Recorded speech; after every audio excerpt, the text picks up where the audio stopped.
ঢাকাতে জ্যাম শুধু কর্নিয়ার কারণে হয়, এটা জানলে তো একটু কঠিনই হয়ে যায় সবার জন্য। জ্যামটা কমন অভিযোগ আছে তো সঞ্জিদা, অভিযোগ আছে এ নিয়ে। আচ্ছা, আমি তো এটা প্রশ্ন ছিল আমার প্লিজ।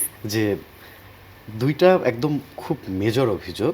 নাম্বার ওয়ান, ঢাকাতে জ্যামের কারণ হচ্ছেন আপনি, এবং এই গানের মধ্যে থেকে হচ্ছে রিক্সাওয়ালা ভাই যারা উল্টাপাল্টা রিক্সা ঢুকিয়ে দেয় বা ভুলভাল পার্কিং করে, তাদেরকেও আপনি বাঁচিয়ে দিয়েছেন।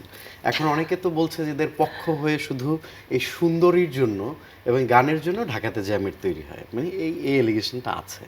সুখ ও আনন্দের ধারায় ছোট সংসার হোক পরিবার পরিকল্পনায় জনস্বার্থে সেন্সেশন। আসলে কি তাই? ভালো।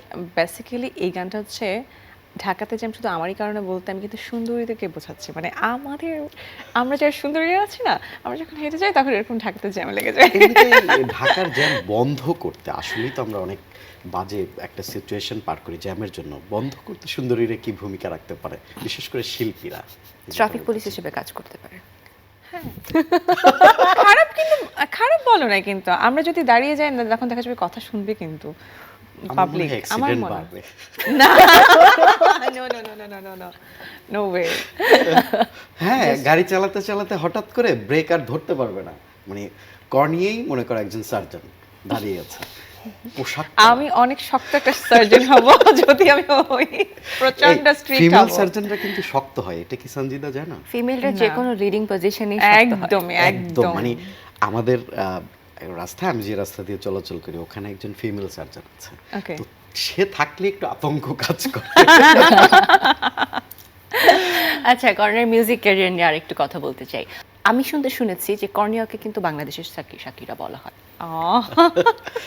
তো কর্নিয়া আসলে এই সম্বোধনটি পেয়ে আসলে কেমন বোধ করছেন? আমি অনেক কি বলবো, মানে শাকিরা তো আসলে শাকিরা, আমি হচ্ছে কর্নিয়া। মানে আমি ট্রাই করি, মানে তাকে আমি আসলে অনেক পছন্দ করি শাকিরার গান করা, বাট আসলে শাকিরার মতো তো আসলে ভাবে হবে না, বাট আমার কাছে খুব ভালো লাগে এই শাকিরার মানে পারফরমেন্স। এখনো যে সে এতটা বোল্ডলি এনার্জেটিক, হ্যাঁ। সো আগেও তাকে যেভাবে দেখেছি এখনো স্টিল, মানে আমি তো কোনো চেঞ্জ খুঁজে পাই না। সো এটা আমাদেরকে খুবই ইন্সপায়ার করে। এরপরে তো লালা লালা আসলো 2014-তে, আনঅফিশিয়াল ছিল বাট অনেক পপুলার। এরপরে আসলো দাই দেই এবছরে। কিন্তু কর্নিয়া এই গান দুইটায় কেন একদম মনোনিবেশ করতে পারলো না আসলে? মনোনিবেশ, ওই যে বললাম না যে আমি যখন ওয়াকা ওয়াকাটা এসেছিল, এটা এত ম্যাসিভ ভাবে মানে ইয়ে হচ্ছিল যে আমি স্টেজে যখন যেতাম এই গানটা রিকোয়েস্ট করতো এবং আমাকে গানটা শিখতে বাধ্য হয়েছিলাম আমি।